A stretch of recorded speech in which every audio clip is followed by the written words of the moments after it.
This week on Motorhead Garage, Brian and John install some upgrades in the truck bed and under the Mustang. But before that, John learns a new way to bring back that polished showroom shine. Next on Motorhead Garage.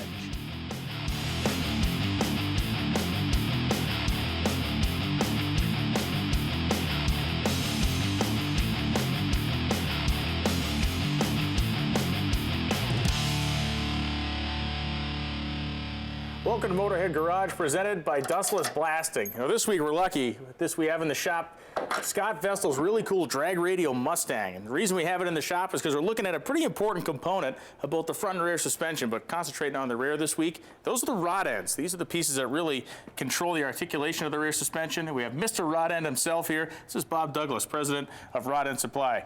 Bob, when we're talking about rod ends, we're talking about pretty important pieces in a car like this, aren't we? Absolutely.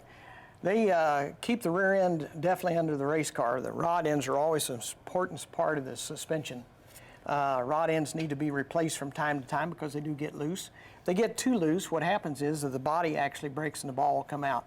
And then when that happens, the car will go anywhere it wants to go. That is not a good program. We know Scott doesn't want that happening. Absolutely not. We're going to take a look at these rod ends and replace them, but before we get into that, talk to me a little bit about the scope of products that Rod End Supply is involved with, because it's a lot more than just these single units. Yes, we make a wide variety of rod ends, wide variety of materials.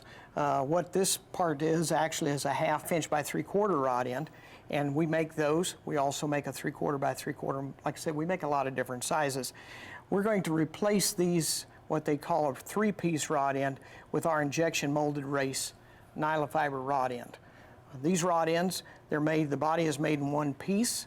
The ball is inserted, and then we injection mold our nylon fiber material, and it goes all the way around the ball. It doesn't beat out like a Teflon liner, stays nice, but yet you don't have to lubricate it. Pretty amazing stuff, and it's going to be great for a car like this that makes all kinds of horsepower. Absolutely. Outside of race car stuff, though, man, there's a million different uses and applications for rod ends, and I know you guys cover most of them. Yeah, we do a lot of different things for a lot of different industries.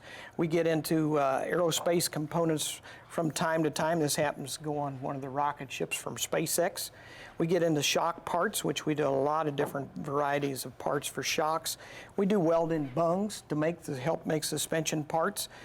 Spherical bearings a lot of times are used in A-arms. And we also make bushed ends. These are used like for Jeeps, maybe Dodge trucks, street rods. And we make some wild stuff. This happens to be an offset rod end to go around an oil pan. Cool.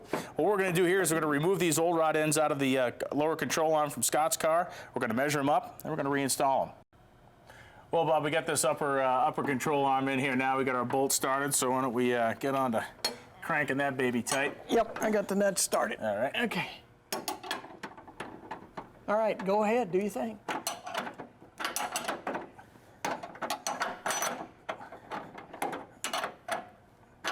It is super important to make sure these things are aligned correctly. We made sure we measured up when we installed this one that it matched our previous measurement perfectly. The reason we want to do that is because Scott has the rear end of this car aligned a certain way. We want to make sure that it goes back to being in that perfect alignment, because if it isn't, he's going to leave the starting line and have a nasty surprise when the car heads in a direction he doesn't want it to head.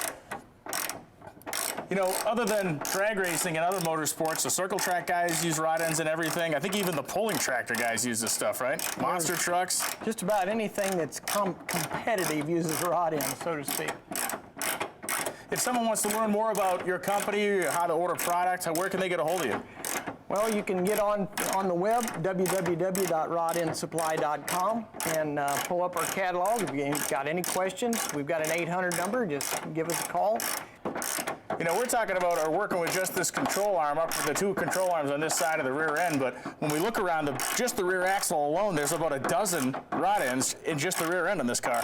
Yes, this racecraft suspension components have multitudes of rod ends all over it.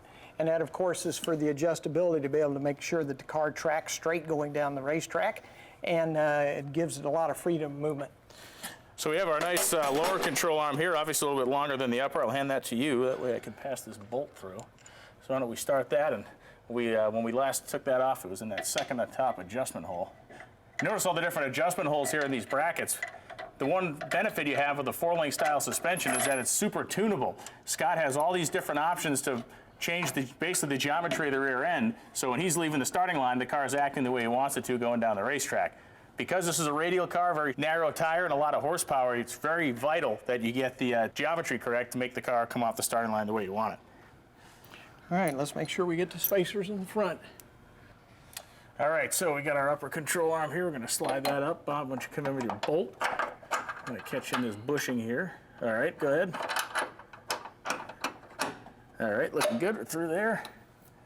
Come through our hole in the frame. Well, Bob, thanks for hanging out today, especially under a cool hot rod like this. Remember, for all your rod end needs, go to rodendsupply.com. We'll be back with more Motorhead Garage after this.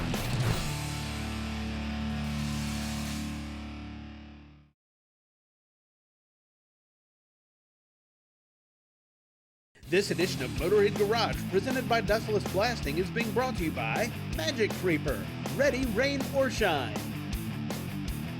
Innovative safety products. You can depend on ISP to keep you safe and comfortable. Riffraff Diesel, taking your truck from mundane to insane on a budget. And by Dustless Blasting. It's the future of surface preparation. Welcome back to Motorhead Garage, presented by Dustless Blasting. Now, you may have walked in the parts store lately and saw the rows and rows and rows of detail products. Well, and if you're like me, you may be a little dangerous going out there on some of these new painted surfaces. No worries, we got the answer. We got Don here from 3D International. Don, you told me earlier, these are simple, safe, easy to use. Someone like me, you even packaged it up so I can go in and get a package, go over there and not do any damage, and bring my car back to a showroom shine. Yeah, John, we have actually two product lines. We have one that's set up for the detail body shop industry. It's made for silicone safe or silicone free body shop for the spray booth that we don't have to worry about ruining any of the paint jobs out there. And then we got some that's for the professional, and actually it's so good, it's easy to use. It's for the at-home guy. We have the speed detail kit here. You can take your car outside, do it in the sun, do it in the garage, and get that showroom shine you're looking for. Yeah, what about the buffer and stuff? Does that come with it? Yeah, the buffer, you get the buffer, the HD Speed, which is an all-in-one correction glaze, actually corrects the paint and leaves a wax finish behind. Very, very simple to use. You don't have to worry about your plastics. You don't have to worry about the rubbers, any of that. There's not a whole lot of skill that's involved with it. Well, I'll tell you what, let's go over to the Malibu. That's got the clear coat, it's got the metallic. Let's put it to the real test. Sure. Now, I know the first step's to wash the car, but let me get this straight, Donald. You're going to take us through a car wash, through a polish, all the way through, clear coat, swirl marks, black paint, metallic. Have at it. Yeah, we're going to actually do this inside the garage. We're going to do it with 3D waterless car wash. We're actually one of the pioneers in waterless. What it does is it's a simple spray. People kind of get confused. They think they need to have the soapy suds and all that to make sure a car's clean, to get the dirt out, to not scratch it. What we do is we apply the waterless car wash. One of the big things, make sure we don't have any tags. Make sure we have no scratches on there. Now, if there are scratches on the surface already, you know, so be it. You're going to have it. But you'll wet down one towel, get it nice and damp, and you'll want to use a microfiber cloth. Okay, fold it into 4s. Actually, you now have 8 towels because we don't want to use a whole lot of towels. Then you're going to take and you're putting a light mist on the surface here. Now, this is too much. And that's too little. All right. So we want to make sure we just get nice even coverage on it, spread it out, and then your microfibers are kind of like, those rolling vacuums. Right. They just kind of gather the dirt. So we're going to take one towel, we're going to go in an S motion here, and wipe down all the dirt, okay? And gets all that dirt up in there.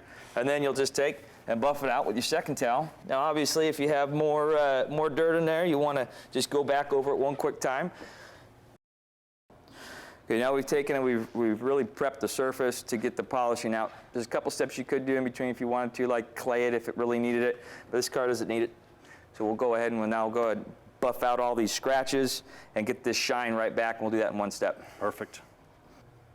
Now, the wash revealed all kinds of swirls, paint imperfections, and different things that this product's going to take out with polishing and waxing? Yep, all in one step. This is a perfect polish for the amateur user, even for the professional user. It takes just a couple globs. It's ideal for a dual action polisher or an orbital polisher, meaning the polisher is going in one direction and throwing in the other. You take it Put it on, only a couple drops, as you saw I put on there. It'll do pretty much this whole hood. You go nice and even. Doesn't take a whole lot of effort. As you see, I'm barely even holding it. My job is to make sure the machine goes back and forth. Not having to do any of the hard work. I'm not gonna be sweating when I'm done unless it's hot outside. Goes back and forth. Go up and down. We have some pretty heavy scratches and swirl marks in here. We're gonna remove all in one step here. And I'll do one more quick pass just to ensure we got it. Light pressure. And you can even do it, light pressure, you can even do it with one hand if you wanted to. It shows how far the product goes, how easy it is to use. And then when you do it, just turn it off on the surface.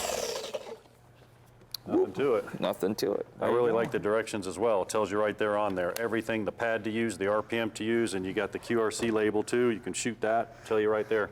Yeah, if you can't do this, you probably should never touch a car. Yeah, exactly. Pretty simple. So that'll give you a nice, good comparison. And not only that, but the wax is extremely durable. So it has a high heat capability. So when you're out in the sun, your car temperature gets really high. This isn't just gonna flake off. You'll see it when you're using it. The longer you let it sit, the better protection you get. And you're gonna get nice water beating and that showroom shine. Well, we got it all polished on. What's next? Well, the next thing to do is you want to get your trims and your tires done. You'll take a waterless car wash, wash your rims and tires down, then spray it down with 3D Ultra Protectant. Let it sit, and you're done. A little wipe here to get some of this wax off? Yep, nice and easy. As you can see here, it's very, very easy to come off, creating that great shine that you want. What happens if we get it on the plastic or some of the trim? Don't even worry about it. Actually, it'll brighten up that plastic and trim on one step. Very, very simple. Again, the novice user can use this, not having to worry about tape or any of that. Wow. You can go to 3dproducts.com, pick you up a complete package or any of these individual packages. Now stay with us. We'll be right back with more Motorhead Garage.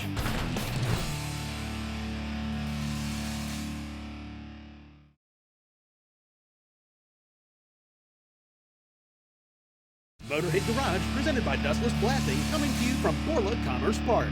Welcome back to Motorhead Garage, presented by Dustless Blasting. You know, a lot of people have pickup trucks out there, especially heavy-duty trucks that can haul a ton of stuff literally anywhere you need it to go. One of the downsides of having a heavy-duty truck, or even any sort of big pickup truck, is the fact that it could be a hassle to get your cargo out of the bed.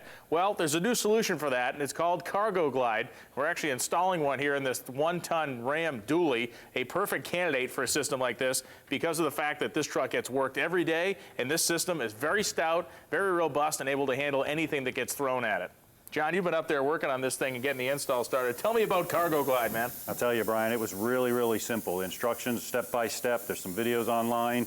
It just took our CargoGlide out of the box. First thing we did, you know, our truck's in rough shape, so we didn't worry about it. But if you have a nice bed in your truck, go ahead and use the box as a kind of a liner to bring it up in here. It's a heavy unit. You might want to get a couple buddies to help you load it in there.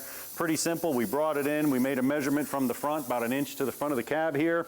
We centered it up from side to side, made it perfectly on, and then we made sure we got on one of the ribs of the bed. And the cool part is, Brian, this thing can go on a bed liner or spray liner. It doesn't make any difference. You can go right through that. The cool mounting system, you'll see in a minute, is going to show you that. Then all we did is we went through, took my Sharpie here after I made my measurements, marked all the bolt holes, pulled it back a few inches, drilled 3 bolt holes. I got one left, but one tip for you. Watch where you're drilling. We're drilling through the bed of a truck. You don't want to hit the fuel tank or any lines or anything like that. So we made sure we pulled a tape under there and made sure we had clearance before we drilled. So I'm going to go ahead and drill this one. Why don't you show them about the plus nut system? Absolutely, John. What's really cool is the way that this unit, the CargoGlide, is actually anchored to the bed of your truck.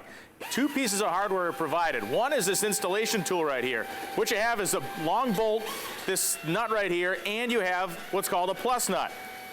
The plus nut is a pretty unique piece. Why? Because it's designed to crush. When you use that installation tool, this sits down, goes through the bed, and when you tighten that nut and use the tool, it actually takes this thing, squashes it, expands it, and that's what actually anchors the CargoGlide to the bed of the truck.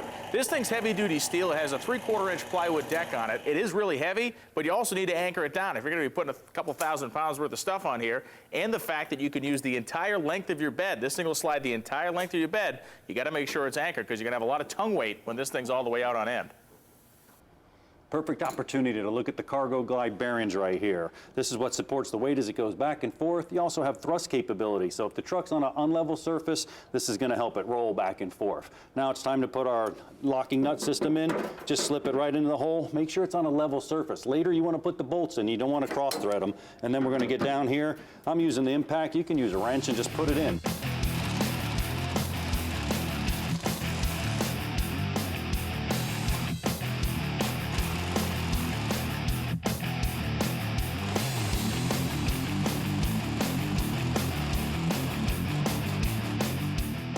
So with the holes drilled in the bed, our plus nuts installed, now it's time to basically just start our anchor bolts in. You don't want to run them all down that tight because there may be a little bit of adjustment involved as you get them installed.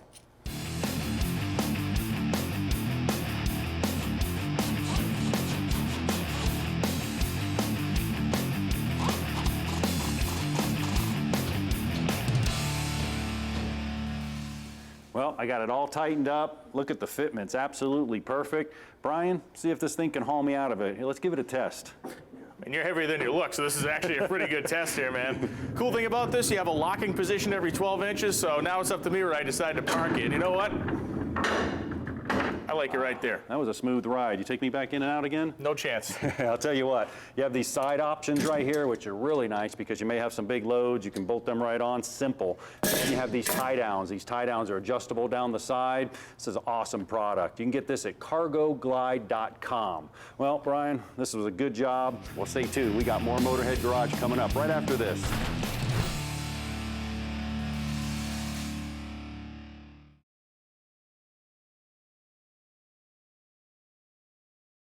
This edition of Motorhead Garage, presented by Dustless Blasting, is being brought to you by Custom Autosound, the originator of classic car OEM fit radios since 1977. Randall's Performance, we run what we sell. Stage 8, the world's best locking fastener. And by Dustless Blasting, it's the future of surface preparation.